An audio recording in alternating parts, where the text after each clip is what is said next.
আজ রাতে আমি ওর ঘর যাবো। আমি কোনো একা যাবো, 2-3 লোক যাবো। কালু ভলু আর লালুকে নিয়ে যাবো। ওর মা কি করবে? ওর মা এক থাপড় মারলে ওর মা কি করবে? এক থাপড় মারলে কোন ধরে ঘুমাই থাকবে? যখন বলেছি যাবো তো যাবোই যাবো, যা হবে দেখা যাবে।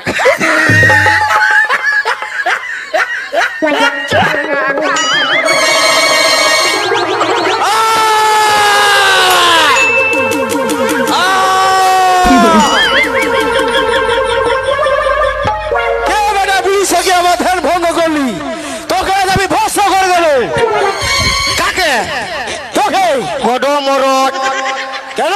বড় মরদ ভস্য করবি?